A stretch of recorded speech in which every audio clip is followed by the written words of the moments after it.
से स्वभाव बिगड़ जाता है और फिर वो भगवान के भक्ति में लग जाए, ये बड़ा कठिन रहता है। इसलिए हम लोग अपने स्वभाव को न बिगाड़ें।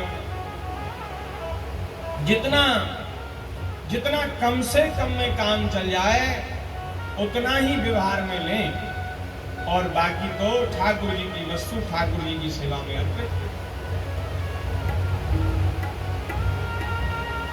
तन मन धन और जीवन सब कुछ है तेरा, तेरा तुझको अर्पण क्या लागे मेरा।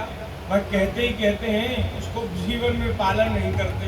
कहने को तो रोज कहते, सवेरे से क्या कहते हैं, जीवन में पालन नहीं करते। अब यहाँ महाराज इसी भाव को जो सूत जी कह रहे हैं, इसी भाव को गोस्वामी जी ने विनय पत्रिका में कहा। गोस्वामी जी कह रहे हैं, जो अनुराग ना राम सनेही सो, जो अनुराग ना राम सनेही सो, तोलयो लाऊ कहा नर देही सो, तोलयो लाऊ कहा नर देही सो। यदि शरीर को प्राप्त करके राम जी के चरणों में अनुराग नहीं हुआ, प्रभु के चरणों में अनुराग नहीं हुआ, तो आपने मनुष्य शरीर का क्या लाभ लिया।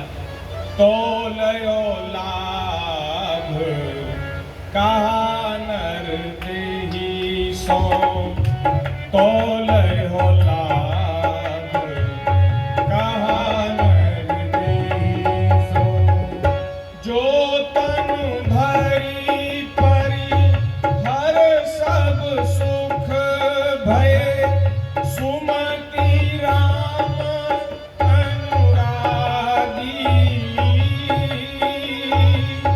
सो तन पाए अघाए किए अघ, अवगुण गुणधि अभागी, सो तन पाए अघाए किए अघ, अवगुण उदधि अभागी। ज्ञान विराग जोग जप तप मख, जग मुद मग नहीं थोरे, राम प्रेम बिनु नेम जाए, जैसे मृग जल जलधि लोरे। लोक विलोकी पुराण वेद सुनी, समुझी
गोस्वामी जी कह रहे हैं भैया, जिस शरीर को धारण करके सज्जन पुरुष जिनकी बुद्धि सुंदर है, निर्मल है, वे संसारी सुखों को विषवत त्याग करके, संसारी सुखों का विष की तरह, जैसे जहर को पता चल जाए कि विष है तो उसको फिर सूंघने की भी इच्छा, खाने की तो छोड़ो सूंघने की भी इच्छा नहीं रहती, ऐसे त्याग कर देते हैं। बढ़िया सुंदर खीर बनी घर में, रबड़ी बनी, उसमें पता चल जाए कि इसमें विष की 2 बूंद गिर गई है, खाने का मन करेगा?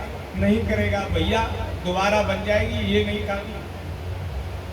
संसार के विषयों में विष है, इसलिए जिनकी बुद्धि सुंदर है, निर्मल है, वे इस संसार के विषय सुखों को विषवत त्याग कर देते हैं और महाराज श्री राम जी के चरणों में प्रेम करते हैं। गोस्वामी जी अपने लिए कह रहे, अरे अभागे महानीच, तूने उसी मनुष्य शरीर को प्राप्त करके विषयों में मन लगा दिया, तुच्छ विषयों में ही लगा रहा, तूने कभी भजन साधन नहीं किया, तूने क्या लाभ लिया मनुष्य शरीर का, तूने क्या लाभ लिया? जगत में ज्ञान, वैराग्य, योग, जप, तप, यज्ञ और भी तमाम कल्याण के अनेक साधन हैं, लेकिन श्री राम जी के प्रेम के बिना ये सारे साधन व्यर्थ हैं। जैसे मृग तृष्णा के समुद्र की लहरें, रेगिस्तान में धूप पड़ती है तो धूप की किरण, सूर्य की किरणों की चमक से रेत में जल का भ्रम हो जाता है और प्यासा हिरन और जल को महाराज पीने के लिए दौड़ता है, भागता है, लेकिन उसको जल मिलता नहीं, क्योंकि जल है ही नहीं। मिले तो तब जब हो, और लगता ऐसा है कि वहां जल भरा है।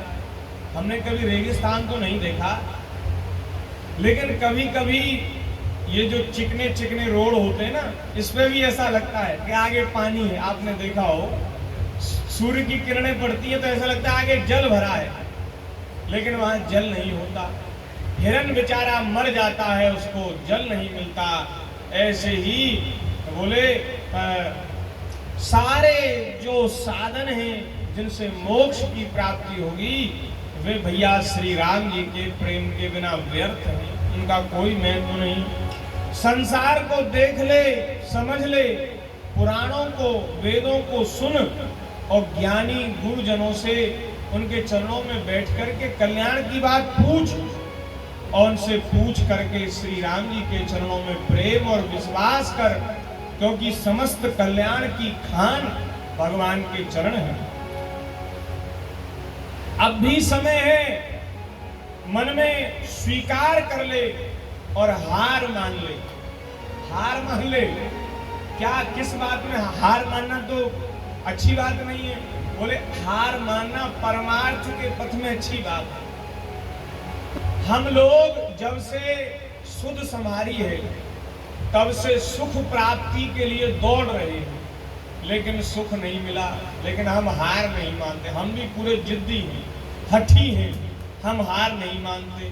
हम सोचते हैं कि ये हो जाएगा, अब की बात, अब तो सब झंझट हमने छोड़ दी, अब ये काम और हो जाए तो हम सुखी हो गए। लेकिन महाराज आदमी सुखी नहीं होता, फिर भी हार नहीं मानता। अब गोस्वामी जी कह रहे हैं अब तू हार मान जा, अब छोड़ दे आशा, झूठे सुख की आशा छोड़ दे, अब हार मान जा। हारा तो हरिजन भला, भगवान का भक्त हार जाए तो ठीक है।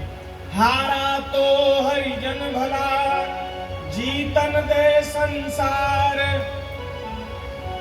हारा हरिपुर जाएगा, जीता जम के द्वार। जो जीता है वो नरक जाएगा, और हार गया कोई बात नहीं, भगवान के धाम जाएगा। इसलिए हार मान जाओ, ऐसा स्वीकार कर लो भैया संसार में सुख नहीं है। इतना समय बीत गया, अब तक नहीं मिला तो आगे क्या मिलेगा। बोले यदि तू अपने मन में हार मान ले और इस बात को समझ ले कि भगवान के चरणों के स्मरण के बिना सुख नहीं मिलेगा, तो बोले अभी तेरा भला हो जाए। होए पलक महनी को, एक क्षण में तेरा भला हो जाए। सुमिर स्नेह सहित हित रामहि। हमारा जो परम हित करने वाले, परम मंगल करने वाले श्री रघुनाथ जी हैं, श्री प्रभु हैं, उनका प्रेम से स्मरण कर तुलसीदास की इतनी बात मान ले। गोस्वामी जी कह रहे हैं मान मतो तुलसी को, ये मेरे अनुभव की बात है, तू मेरे अनुभव की बात मान ले। सुमिर सने हसहित हित राम, मान मतो तुलसी को। सवे पुंसाम परो धर्मो, यतो भक्ति रदोक्षजे। अहेतुक्य प्रतिहता ययात्मा संप्रशीदति। मनुष्य का परम धर्म, परम कर्तव्य यही है कि भगवान श्री कृष्ण के चरणों में भक्ति की प्राप्ति हो जाए। हम लोगों को यही साधन करना चाहिए। बाकी माताजी संसार में सुख दुख तो हमारे भाग्य से मिलता है। अब बहुत से लोग कर्मवादी होते हैं, वो इस बात को नहीं मानते, लेकिन हमने अनुभव किया है, हमने ये बात देखी है कि जिनके भाग्य में सुख लिखा था उन्होंने कोई श्रम नहीं किया, फिर भी वे सुखी हो गए। माने संसार की सब सुख सुविधा उनको प्राप्त हो गई। और जिनके भाग्य में नहीं लिखा था उन्होंने खूब श्रम किया, खूब पापड़ बेले, लेकिन फिर भी वे बेचारे ऐसे ही रह गए। ये बात आप सब लोगों ने भी देखी हो। थोड़ा सा श्रम किया उसको सफलता मिल गई, और बहुत परिश्रम करने से, बहुत श्रम करने से भी असफल ही रह गए। तो इसका मतलब क्या हुआ? ये भाग्य का खेल है। हमारे प्रारब्ध में लिखा होता है तो महाराज जैसे कहते हैं ना, माटी को छुए तो सोना हो जाए। भाग्य में लिखा हो तो भाग्य अगर प्रबल हो, प्रारब्ध अगर अच्छा हो, तो माटी को छू ले तो सोना हो जाए। जिस कार्य में हाथ डाल दे उसको उसी में सफलता मिल जाती है। और यदि भाग्य संग नहीं देता तो बढ़िया से बढ़िया काम जिसमें दूसरे को फायदा होगा लेकिन आपको नुकसान हो जाएगा, क्योंकि भाग्य संग नहीं देता। तो संसार की सब वस्तुएं भाग्य से मिलती हैं, प्रारब्ध से मिलती हैं। घर परिवार, धन दौलत, स्त्री पुत्र, माता पिता, सुख संपत्ति, ये सब भाग्य से मिलती है, लेकिन भाग्य से भक्ति नहीं मिलती। ऐसा नहीं होगा कि हमारे भाग्य में लिखी होगी तो भक्ति मिल जाएगी, नहीं। इसके लिए हमें प्रयत्न करना पड़ेगा, इसके लिए हमें साधन करना पड़ेगा। भाग्य से ज्ञान नहीं मिलेगा, भाग्य से वैराग्य नहीं मिलेगा, और भाग्य से भक्ति नहीं मिलेगी, भाग्य से मुक्ति नहीं मिलेगी, और सब संसार की बातें मिल जाएंगी। तो जैसे बिना चाहे जीवन में दुख आता है। अच्छा, दुख कौन कौन चाहता है? कोई है जो दुख चाहता है? नहीं चाहता, लेकिन फिर भी दुख आता है कि नहीं आता? ऐसा कोई है जिसके जीवन में दुख ना आवे, या दुख ना आया हो, या दुख ना आएगा? ऐसा तो कोई नहीं है। दुख नहीं चाहते फिर भी दुख आता है। इसी प्रकार यदि जैसे बिना चाहे दुख आता है, बिना चाहे सुख भी आएगा। जैसे दिन के बाद रात है, रात के बाद फिर दिन है, ऐसे ही सुख के बाद दुख है, फिर दुख के बाद सुख है, चक्र है। तो सुख दुख के झमेले से बाहर निकलो। जो भाग्य में आएगा सो भोग लेंगे, सुख आएगा तो सुख का आनंद लेंगे, दुख का आएगा तो दुख ले लेंगे। लेकिन भैया जो चीज भाग्य के भरोसे रहने से नहीं मिलेगी, उस चीज को प्राप्त करने के लिए यत्न करना चाहिए, भगवान की भक्ति।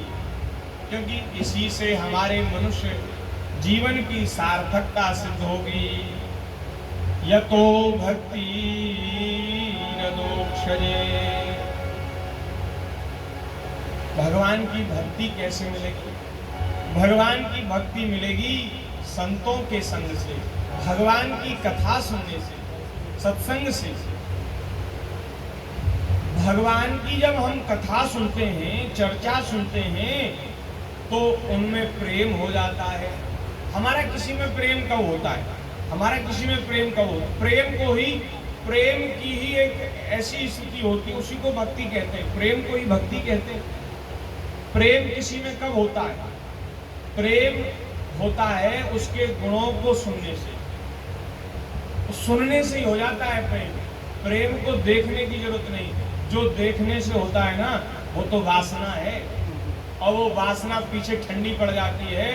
तो जो एक दूसरे के लिए मरने मिटने को तैयार थे वो एक दूसरे की शक्ल देखना भी पसंद नहीं करते। ये प्रेम देखने से नहीं होता, प्रेम होता है उसके गुणों के श्रवण से, स्वभाव के दर्शन से। भगवान के गुण ऐसे दिव्य हैं कि उनको सुनने से ठाकुर जी में प्रेम हो जाता है। और देखो हम तो भगवान के ही अंश हैं, ठाकुर जी के ही हैं, भगवान को भूल गए हैं, माया के चक्र में पड़ गए हैं, इसलिए थोड़े से हम परेशान हैं, दुखी हैं, विपदाग्रस्त हैं, प्रपंच में पड़े हैं।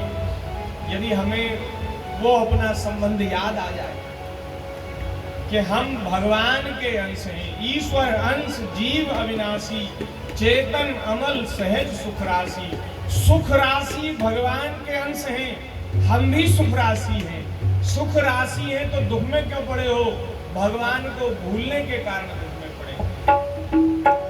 भगवान का ये जो संबंध है वो जब स्मरण हो जाता है, याद आ जाता है, तो ठाकुर जी में प्रेम हो जाता है। संतन के संग लाग रे तेरी बिगड़ी बनेगी। संतन के संग लाग रे तेरी बिगड़ी बनेगी।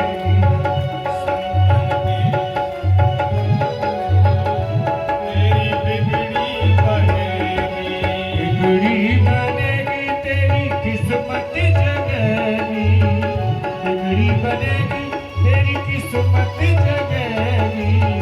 होए बड़ो तेरा भाग रे तेरी बिगड़ी बनेगी। संतन के संग लाग रे तेरी बिगड़ी बनेगी।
तेरी बिगड़ी बनेगी।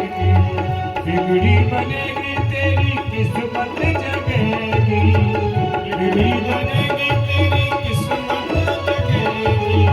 होए मरो तेरो भाग रे तेरी बिगड़ी बनेगी। संतन को संग लाग रे तेरी बिगड़ी बनेगी।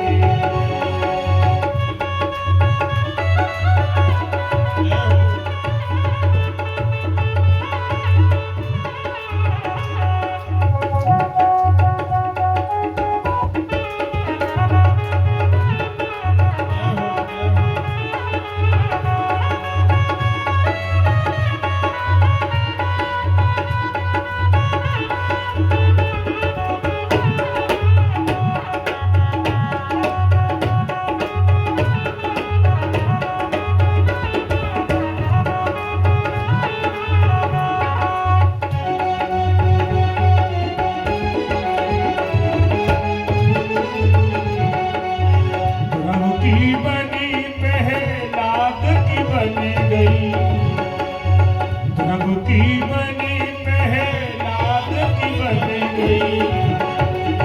हरि सुमिरन में जागरे तेरी बिगड़ी बनेगी, संतन को संग लागरे तेरी बिगड़ी बनेगी, संतन को संग लागरे तेरी बिगड़ी बने, तेरी बिगड़ी बने, तेरी बिगड़ी बने।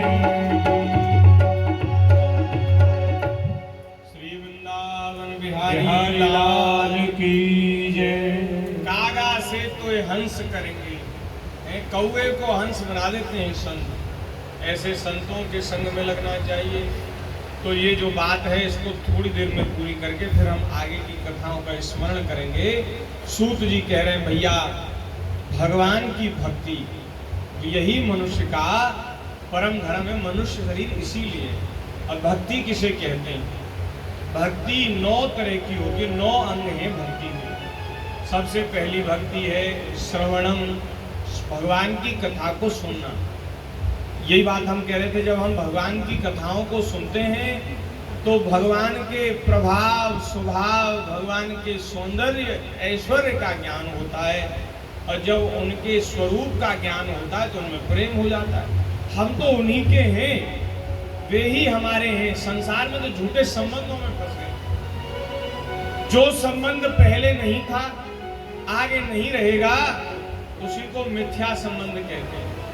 संसार में जितने संबंध हैं सब हमने यहीं आकर के बनाए, और अंत तक वे नहीं रहेंगे, बाद में सब नष्ट हो जाएंगे। तो जो संबंध न पहले थे न बाद में रहेंगे वे सब झूठे संबंध हैं। और भैया ठाकुर जी हमारे थे, हमारे हैं और हमारे रहेंगे। केवल मनुष्य शरीर नहीं, जिस योनि में हम जाएंगे, जिस शरीर में हम रहेंगे वहां प्रभु हमारे रहेंगे। भगवान हमारे ही है। उनसे ऐसा संबंध है जो कभी टूटता नहीं, और संसार का ऐसा संबंध जो कभी जुड़ता नहीं। लेकिन फिर भी जबरदस्ती संसार के संबंधों को जोड़ने में लगे। तो भगवान की कथाओं का श्रवणम कीर्तनम, भगवान के नाम का कीर्तन, ये 9 प्रकार की भक्ति है। श्रवण, कीर्तन, भगवान की लीलाओं का स्मरण। अब हर समय तो आप कथा नहीं सुनते रह सकते भाई, शरीर का भी एक धर्म है। हम यहाँ लगातार बैठ करके सुना में, आप लगातार बैठ करके सुने, ये संभव नहीं है। तो जो 2 घंटे 3 घंटे आपने सुना है उसको एकांत में बैठ करके स्मरण करो। भगवान के दिव्य स्वभाव, ठाकुर जी की दिव्य लीलाओं का स्मरण, ये तीसरी भक्ति है। और पाद सेवनम, भगवान के चरणों की सेवा। अपने अपने घर में ठाकुर जी पधरा करके और हमें ठाकुर जी की सेवा करनी चाहिए, ये भक्ति का अंग है। और प्रेम से सेवा करनी चाहिए, जैसे हमारी मीरा जी भगवान की सेवा करती थी बालकपन से ही। ऐसा महाराज उनका, वो तो पिछले जन्म की गोपी ही थी। वो अपने प्रेम को संवर्धन के लिए, प्रेम के संवर्धन के लिए और प्रभु श्री कृष्ण की प्राप्ति के लिए उन्होंने कलिकाल में जन्म लिया, अवतार लिया। बालकपन से ही एक संत उनके यहाँ आए थे, उन संत के ठाकुर जी थे। और मीरा जी ने कहा कि महात्मा जी ये ठाकुर जी आप हमें दे दो। महात्मा जी ने कहा लो, ये बढ़िया बात मांग ली तुमने, ये हमारे सर्वस्व हैं, जीवन धन है, हम कैसे दे दें? बोले हम नहीं देंगे। मीरा जी ने खूब कहा, लेकिन उन्होंने, संत ने स्वीकार नहीं किया। अपने ठाकुर जी कैसे दे दे? और बाल हट है, बालक तो ऐसे ही हट करते हैं, पहले आपसे जबरदस्ती करके ले लेंगे कोई चीज और फिर बाद में उसको बिगाड़ देंगे, तोड़ देंगे, एकदम फेंक देंगे कचड़े में। तो जो कीमती चीज है उसको भी नष्ट कर देते हैं। तो ऐसा ना हो इनको दे दिए और इन्होंने कल तोड़ फोड़ के इधर उधर डाल दी, फिर क्या होगा? संत ने नहीं स्वीकार किया। रात्रि में स्वप्न हुआ, ठाकुर जी ने सपने में कहा कि महात्मा जी अब आपकी सेवा हो गई पूरी, मैं आपकी सेवा से प्रसन्न हूँ, अब आप मुझे मीरा को दे दीजिए। अब प्रभु की आज्ञा है तो भैया उनकी तो आज्ञा शिरोधार। मीरा जी को दे दिया। मीरा जी ने जो प्रेम से, जो लाड से ठाकुर जी की सेवा करी ना, एक दिन उनके घर के महल के बाहर से एक बारात जा रही थी। दूल्हा बैठ करके घोड़े पर जा रहा था। तो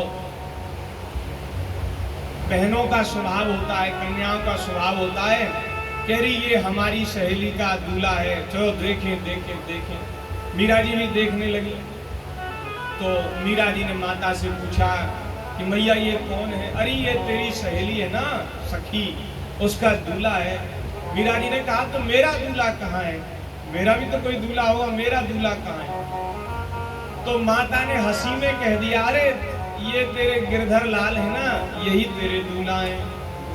अब जैसे ही माता जी ने कहा, महाराज उन्होंने ठाकुर जी में तो प्रेम था ही, उन्होंने कहा ये मेरे दूल्हा है। अरे मैं तो जानती नहीं थी। अब तो महाराज अब प्रभु को ही सर्वस्व मान, पति मान लिया और बड़े प्रेम से ठाकुर जी की सेवा करी। माता जी, मीरा जी ने एक पद में कहा, माई माई मैंने सपने बरी गोपाल, स्वप्न में मैया मैंने श्री गोपाल का वर्ण कर लिया, विवाह हो गया मेरा। और विवाह का प्रमाण क्या है? सवेरे हाथों में मेहंदी लगी मिली। जो विवाह में जो दुल्हन, जो कन्या वो पहनती है ना, जो वस्त्र आते हैं उसके लड़के के यहाँ से, वर के यहाँ से, वो वस्त्र नंद बाबा के यहाँ से आए थे। और वो वस्त्र मीरा के, जहाँ मीरा का आसन था, जहाँ सोई थी, वहाँ उसके सिरहाने मिले वस्त्र। वे वस्त्र आए हैं, हाथों में मेहंदी लगी है, और जो नव दुल्हन के जो श्रृंगार होते वो सब श्रृंगार हो गए। उन्होंने सब सखियों से कहा, माता जी पर कौन विश्वास करे, ऐसी बात को कौन माने? ये तो कहते हैं अरे तो अपने आप इसने श्रृंगार कर लिया है। और कहती है मैं माई मैंने सपने बरी गोपाल। श्री ठाकुर जी ने मीरा जी को स्वीकार किया। अच्छा, अगर प्रेम से सेवा हो भगवान की तो भगवान बोलने लग जाते हैं, हंसने लग जाते हैं, लीला करने लग जाते हैं, महाराज खाने पीने भी लग जाते हैं। नामदेव जी का चरित्र है, नामदेव जी ने दूध पिलाया ना ठाकुर जी को। ठाकुर जी की सेवा करते तो दूध पिलाया, ठाकुर जी ने नामदेव जी के हाथ से दूध पिया।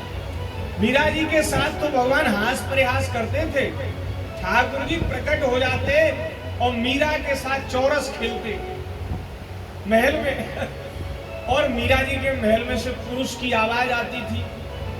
अब महाराज इनके पति तो विवाह के बाद ही गुजर गए, भगवान के धाम को चले गए। इनके महल से पुरुष की आवाज आती और जो गुप्तचर वो महाराज तमाम तरह की चुगली करके राणा को कहते कि अरे इसने तो पूरे कुल की लज्जा को नष्ट कर दिया, कलंक लगा दिया हमारे कुल में। अब ये बात कौन जाने, कौन इस पे विश्वास करे कि जो प्रतिमा गिरधर गोपाल की सबको पत्थर की दिखती है, वो प्रतिमा नहीं, वो मीरा के श्री गिरधर लाल हैं, मीरा के प्राण प्यारे पति हैं, प्रभु हैं। अब वो उनके साथ खेलते थे। तो अगर प्रेम से सेवा हो तो मूर्ति भी बोलती है। हाँ। श्री जानकी जी ने वाटिका में, बगीचे में पार्वती जी की पूजा करी, गिरजा की पूजा करी और श्री राम जी का दर्शन करके उनको वर रूप में पार्वती जी से मांगा कि हे माता जी, ये जो सुंदर सांवले सलोने राजकुमार हैं, ये ही मुझे पति रूप में प्राप्त हो। तो गोस्वामी जी ने लिखा, मूर्ति मुस्कानी, मूर्ति मुस्कुराई और अपने गले की माला जानकी जी को पहना दी। तो महाराज और कह दिया कि जो आपने जिस वर को अपने मन में स्वीकार कर लिया है, वो वर आपको मिल जाएगा। तो मूर्ति भी बोलती है। तो महाराज भगवान की पूजा प्रेम से, भाव से, आज हम सवेरे चर्चा कर रहे थे, भगवान की भाव से सेवा होनी चाहिए, प्रेम से। और फिर प्रेम के नाम पर कंजूसी नहीं करनी चाहिए। कह रहे भैया ठाकुर जी तो प्रेम से रिश्ते हैं, भगवान तो वस्तु के भूखे नहीं, पत्रम पुष्पम फलम तोयम, बोले कुछ पत्र चढ़ा दो, पुष्प चढ़ा दो, फल चढ़ा दो, जल चढ़ा दो, भगवान तो उसी से राजी हो जाए। तो बहुत ज्यादा खर्चा करने की इन पे क्या जरूरत है? इनको भाव से ही रीझ जाते हैं तो खर्चा क्यों किया जाए? नहीं, ये बात कही गई अकिंचन भक्तों के लिए, जिनके पास कुछ नहीं है, वो तो एक चुल्लू जल चढ़ा दे तो भी भगवान रीझ जाते हैं। लेकिन अगर भगवान ने दिया है, व्यवस्था बनाई है, तो फिर बढ़िया राजा शाही ठाकुर जी की सेवा होनी चाहिए। बढ़िया सुंदर श्रृंगार, बढ़िया सोने चांदी के आभूषण।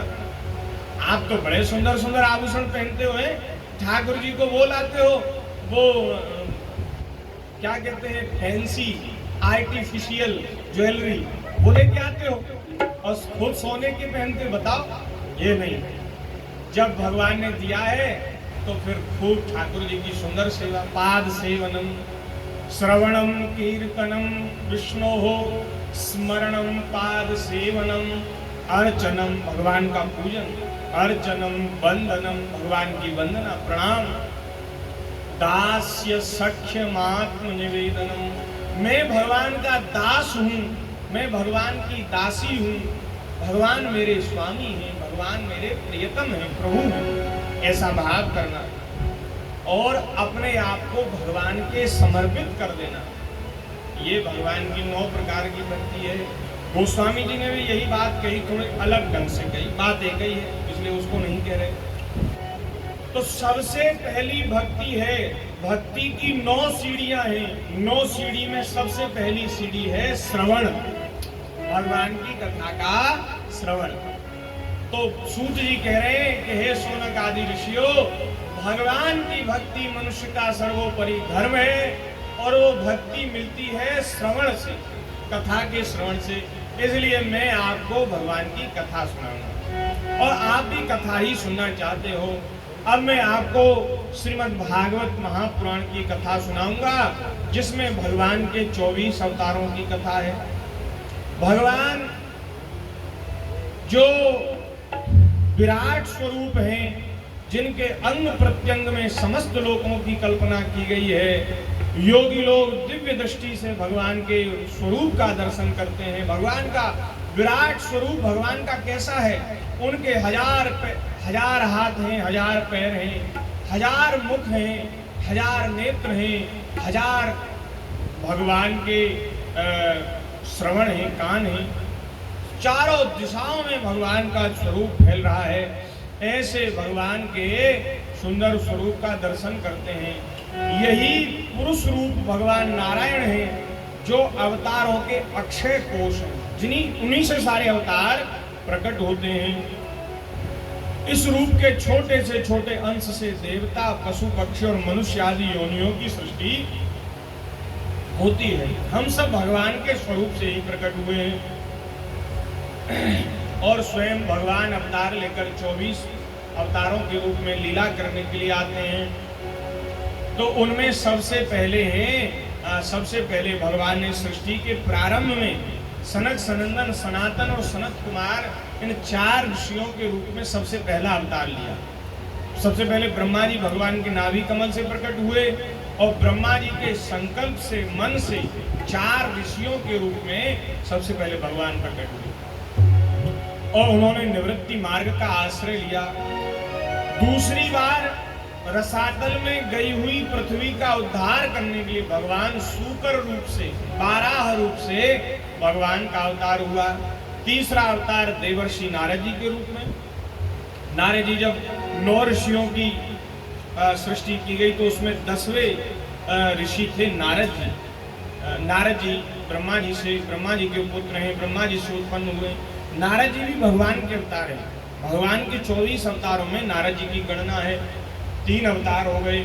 चौथे अवतार के रूप में धर्म की पत्नी मूर्ति के गर्भ से भगवान नर नारायण ने अवतार लिया। 5वें अवतार के रूप में श्री करदम जी के यहाँ श्री कपिल भगवान के रूप से ठाकुर जी प्रकट हुए। माता कौन थी? देवहूति। अभी हम लोग कपिलोपाख्यान की चर्चा कर रहे थे, तो कपिल भगवान ने बढ़िया सुंदर उपदेश देवहूति माता को दिया, सांख्य योग भक्ति योग का उपदेश दिया। छठे अवतार में दत्तात्रेय के रूप में आए। सातवें अवतार में यज्ञ नारायण के रूप में भगवान ने अवतार लिया। आठवां अवतार राजा नाभि की पत्नी मेरु देवी के गर्भ से भगवान ने ऋषभ देव के रूप में, जो जैन संप्रदाय है ना, जैन धर्म, उसके आदि संस्थापक हैं श्री ऋषभ भगवान। ये भी हमारे सनातन धर्म की एक धारा है, अलग नहीं है। जैन धर्मी वो हमारे भगवान ऋषभ देव, और ऋषभ देव से ही ये धर्म चला है। इसमें तीर्थंकर हुए महावीर स्वामी, उन्होंने फिर इसका बड़ा विस्तार किया, तो है ये अपने धर्म की ही शाखा। तो ऋषभ देव भगवान प्रकट हुए, और महाराज आगे 9वें अवतार के रूप में पृथु जी ने अवतार लिया।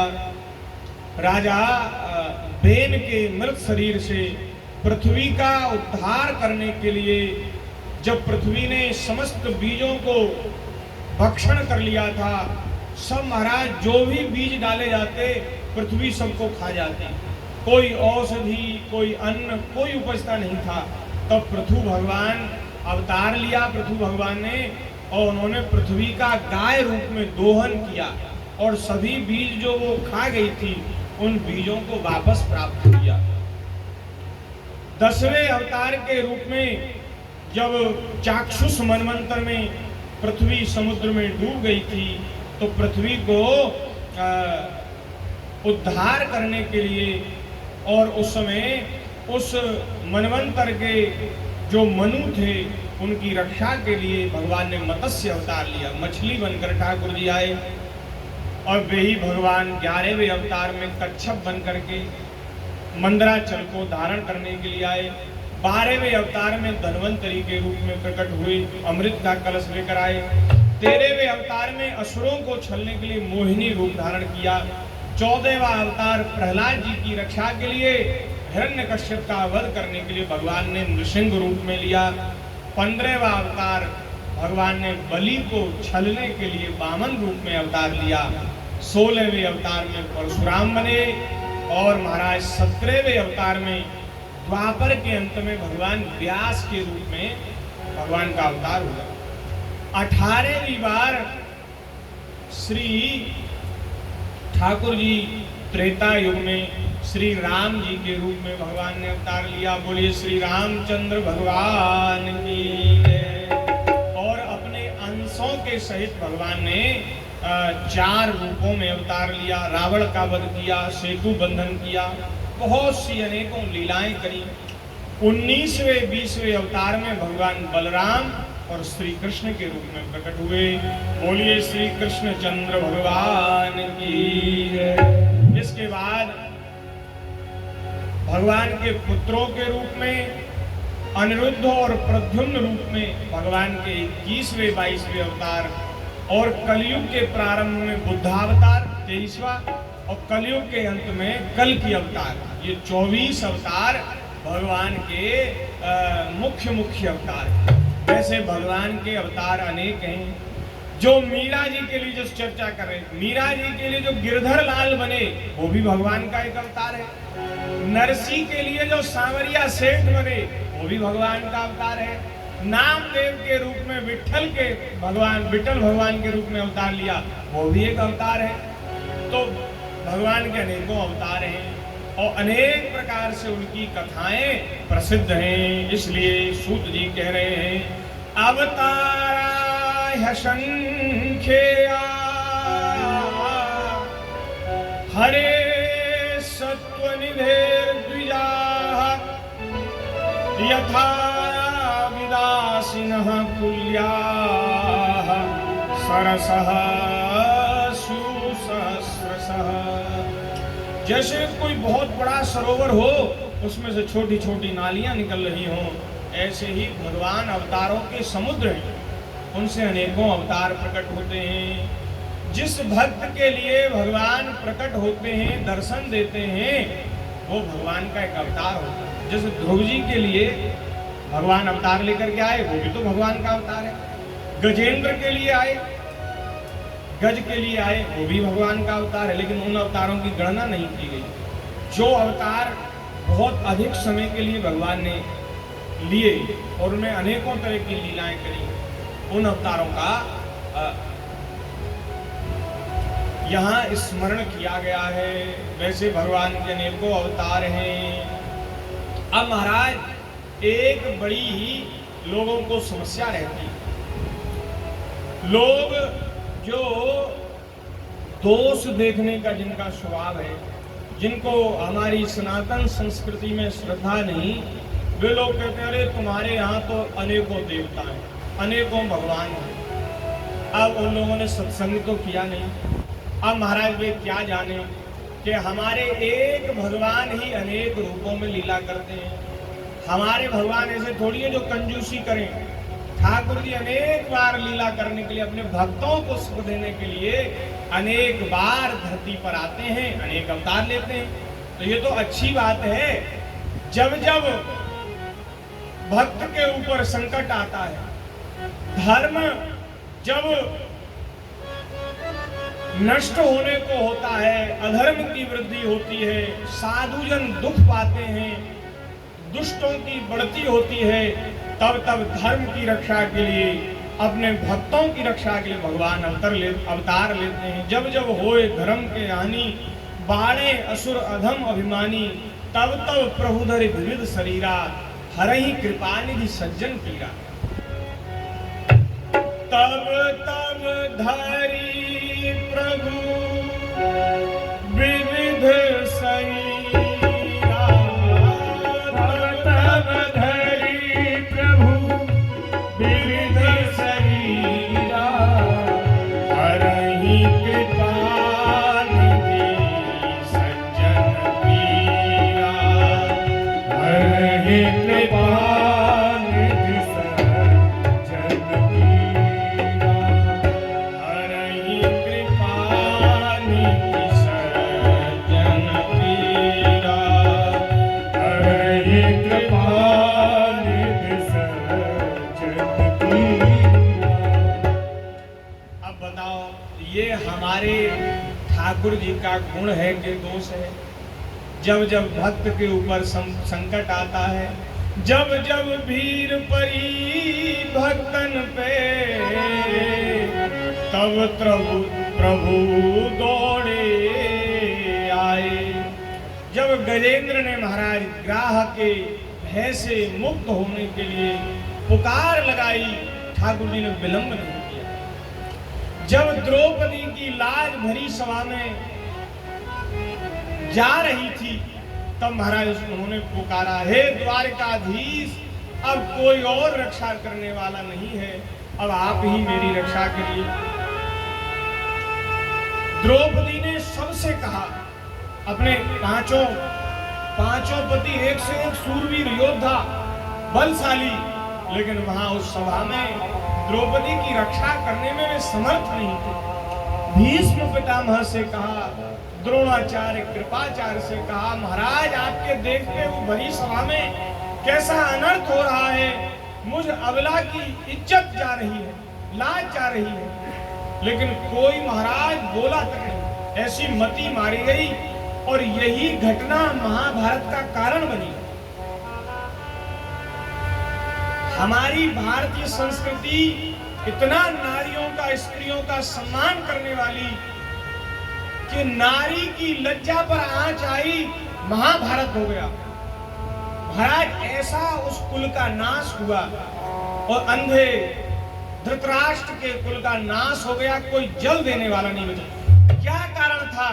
द्रौपदी जी की ये जो भरी सभा में ये जो बेइज्जती हुई, लज्जा लूटी गई, यही कारण था कि महाभारत के जैसा घोर संग्राम हुआ, उसमें महाराज इतना रक्त बहा, कुरुक्षेत्र की भूमि आज भी वहां खोदते हैं तो लाल निकलती है, इतना रक्त बहा। करोड़ों माताएं उनकी गोद सूनी हो गई, अनेकों स्त्रियां विधवा हो गई, अनेकों बालक अनाथ हो गए। ऐसा जोर का महाभारत युद्ध क्यों हुआ? स्त्री की लाज के लिए।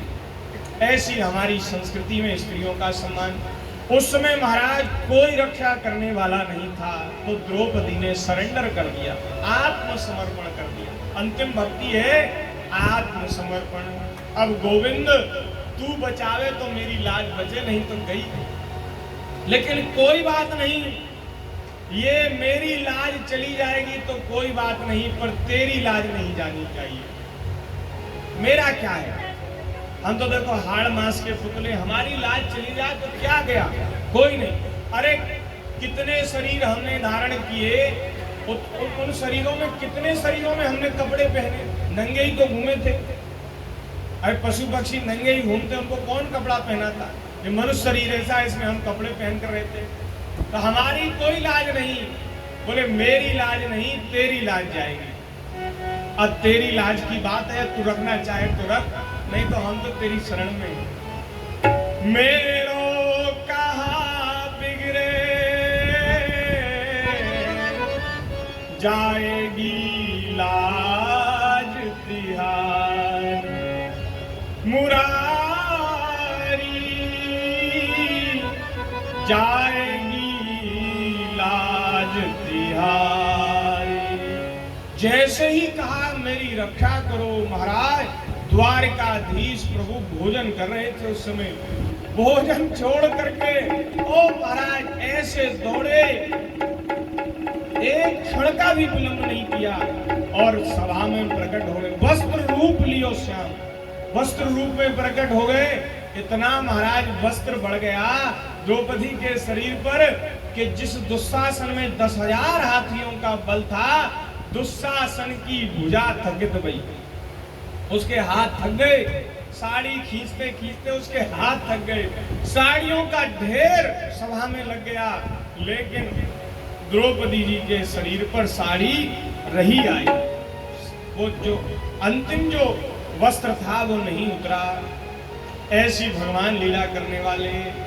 तो ये तो भैया हमारे ठाकुर जी की कृपा है, करुणा है कि वे अनेक रूप धारण करके अपने भक्तों के संकट को हरते हैं। ये कोई दोष थोड़ी है, भगवान अनेकों लीला करते हैं। और रही बात देवताओं की, लोग कहते रहे 33 करोड़ देवता हैं, तो 33 करोड़ देवता हैं तो ये तो भगवान का मंत्रालय है। संसार की सब व्यवस्था ठीक ठीक चलती रहे। अच्छा एक जिला होता है, उसमें कितने अधिकारी होते हैं? वहां तो 1,00,000, 2,00,000, 10,00,000, 20,00,000 लोग रहते हैं एक जिले में। तो एक जिले में विधायक अलग होता है, सांसद अलग होता है, फिर वो तमाम MLA होते हैं, पार्षद होते हैं, प्रधान होते हैं, न कितने लोग होते हैं, ग्राम पंचायत सदस्य होते हैं, नगर पंचायत सदस्य होते, कितने लोग होते हैं। अब इतनी बड़ी सृष्टि का संचालन करने वाले भगवान, उन्होंने भी मंत्रालय बना लिया, तमाम देवता प्रकट कर दिए। अब वे अलग अलग सबका डिपार्टमेंट है, विभाग है। वायु देव वायु का विभाग देखते हैं, भाई संसार में वायु ठीक से चलती रहे, ऑक्सीजन की कमी ना हो, इसलिए वायु देव को नियुक्त कर दिया। वरुण देवता जल का विभाग देखते हैं कि भाई जल सब जगह जल पहुंचता रहे। वाटर डिपार्टमेंट होता है ना, आपकी दिल्ली में वाटर डिपार्टमेंट है, ऐसे ही हमारे ठाकुर जी का जल विभाग है। तो जल विभाग के मंत्री हैं वरुण देवता, पूरी सृष्टि में जल का संचालन करते हैं। अग्नि का भी डिपार्टमेंट है, उसके अग्नि देव, वो महाराज घर में चूल्हा नहीं चेपेगा तो कैसे फिर रसोई बनेगी, कैसे भोग लगेगा भगवान को, इसलिए अग्नि देवता की जरूरत है। तो सब देवता अपने अपने विभाग को देखते हैं और ठाकुर जी तो हमारे सर्वोपरि, उनकी आज्ञा से सारी सृष्टि का संचालन होता, उनकी आज्ञा से ही सूर्य भगवान प्रकाश करते, उनकी आज्ञा से ही इंद्र बरसात करते, उनकी आज्ञा से ही भगवान की आज्ञा से चंद्रमा शीतलता प्रदान करते। सब देवता भगवान की आज्ञा का पालन करते हुए अपना अपना काम करते हैं। भगवान तो एक है, अभी अनेक रूपों में अवतार लेकर के लीलाएं करते हैं। ऐसी सुंदर हमारी भारतीय सनातन संस्कृति है। तो महाराज ये 24 अवतारों की कथा हम आपको सुनाएंगे। सूत जी ने शौनक आदि ऋषियों को कहा, ये 24 अवतारों की कथा जिसमें कही गई है उसी को भागवत कहते हैं। भागवत की रचना श्री वेदव्यास जी ने की। भागवत जी की रचना से पूर्व व्यास जी असंतुष्ट थे, उनके मन में अशांति थी। उनको लगता था कि अभी जीव जगत का कल्याण नहीं हो पा रहा है। तब नारद जी ने उनको उपदेश दिया और नारद जी की प्रेरणा से सभी वेदों का, इतिहासों का सार उन्होंने ग्रहण किया और भागवत के रूप में मक्खन हमको दे दिया। सब वेद, इतिहास, शास्त्र वे दूध के समान हैं और उस दूध का मक्खन है श्रीमद् भागवत। इसलिए आज सवेरे हमारे महाराज जी गुरुदेव भगवान की कथा चल रही है वृंदावन में, तो आज सवेरे हम सुन रहे थे, तो उसमें महाराज जी यही कह रहे थे कि भैया भागवत सार है। भागवत का आश्रय लेने से ही हमारे जीवन की जितनी शंकाएं हैं, जितने संशय हैं, वे सब नष्ट हो जाएंगे। परम कल्याण करने वाला ग्रंथ है और किसी दूसरे ग्रंथ की आवश्यकता नहीं है, नहीं तो भ्रम में पड़ जाओगे। ऐसा महाराज जी ने कहा कि अनेक शास्त्रों में अनेक बातें हैं, अनेक बातों के चक्कर में पड़ोगे, भ्रम में पड़ जाओगे। इसलिए कहीं मत भटको, भागवत जी का आश्रय लो। सर्ववेदेतिहासानां सारं समुद्धृतं, सार लिया। सतु संश्रावयामास महाराजं परीक्षितम्। उन्होंने रचना की व्यास जी ने अपने पुत्र सुखदेव जी को, जो आत्मज्ञान के साधन में लगे हुए थे, आत्मज्ञान को प्राप्त कर चुके थे, ऐसे महापुरुष सुखदेव जी महाराज जो ऋषि मुनि जिनके चरणों की वंदना करते हैं, ऐसे आत्मज्ञान शिरोमणि पुत्र को ग्रहण कराया। और सुखदेव जी ने फिर गंगा जी के तट पर आमरण अनशन लेकर के बैठे हुए परीक्षित जी को सुखदेव जी ने भागवत शास्त्र का श्रवण कराया। वही भागवत शास्त्र मैंने सुखदेव जी की आज्ञा से वहां बैठ करके सुना था, और जैसा मैंने सुना था और जैसा मेरी बुद्धि ने ग्रहण किया, वैसा मैं आप सबको सुनाता हूँ।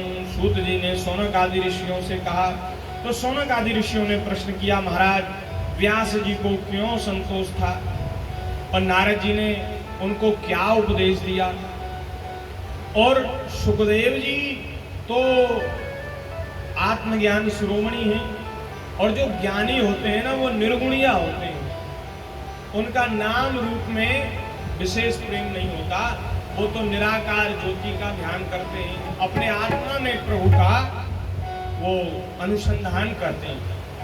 तो उनका भगवान की कथा में कैसे प्रेम हुआ, इतने बड़े पुराण को उन्होंने पढ़ा सुना, ऐसी उनकी रुचि कैसे हुई।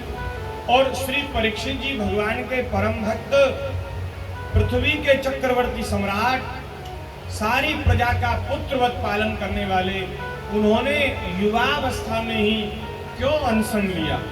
भाई व्यक्ति ने अनशन लिया, राजा ने, तो ये तो एक बड़ी गंभीर बात है।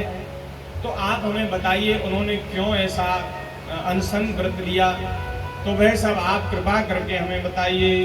तो सूत जी महाराज ने जिस प्रकार से नारद जी ने व्यास जी को भागवत का 4 श्लोकों में उपदेश किया, वो सब बात सुनाई, और नारद जी ने अपना चरित्र सुनाया। नारद जी ने व्यास जी को कहा कि व्यास जी, मैं पहले जन्म में दासी पुत्र था और मेरी माता ब्राह्मणों के घर में झाड़ू पोछा करती थी, बहुत गरीबी थी, और वो ब्राह्मण जो हैं वो महाराज उनके यहाँ एक बार चातुर्मास करने, चौमासा करने कुछ संत पधारे, साधु पधारे, उन्होंने वहाँ सत्संग किया।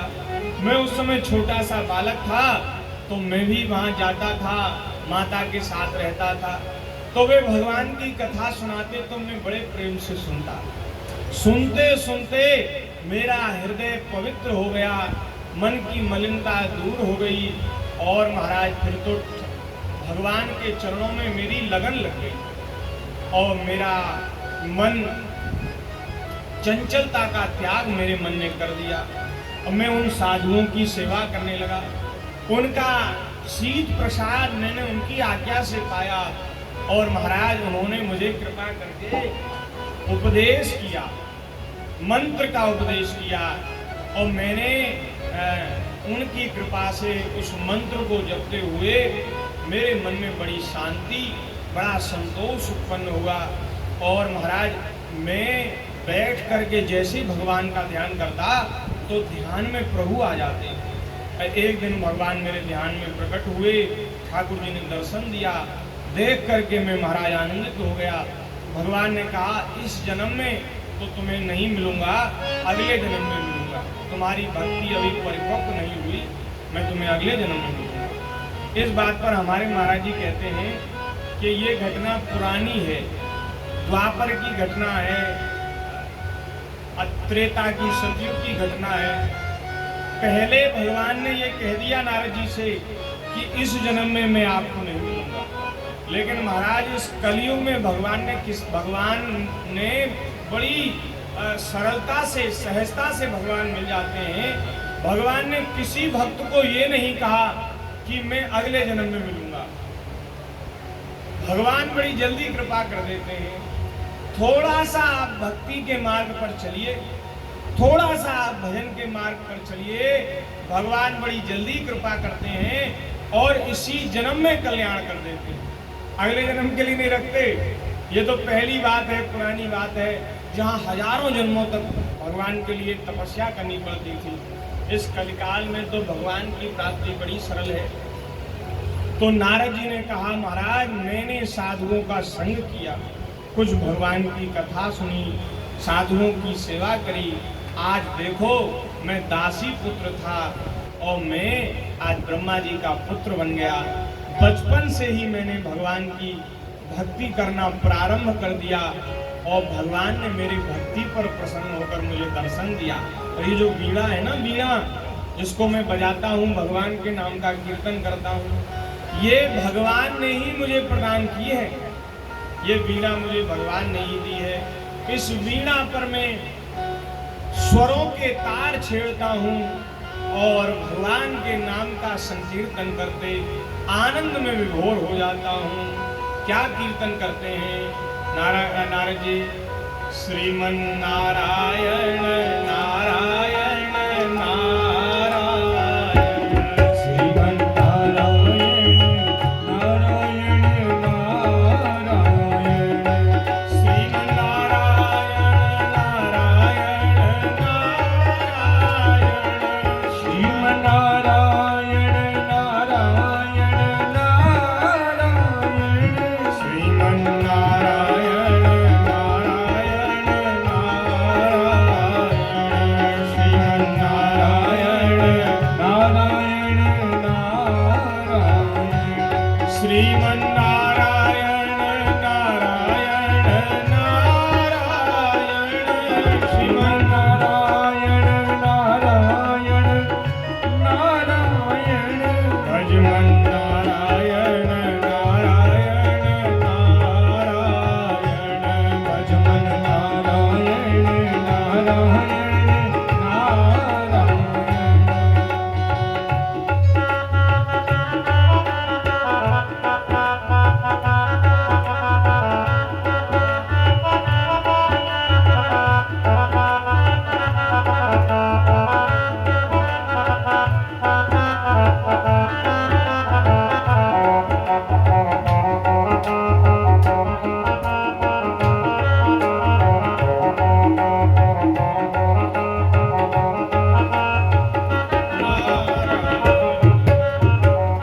बोलिए श्री लक्ष्मी नारायण भगवान की जय हो।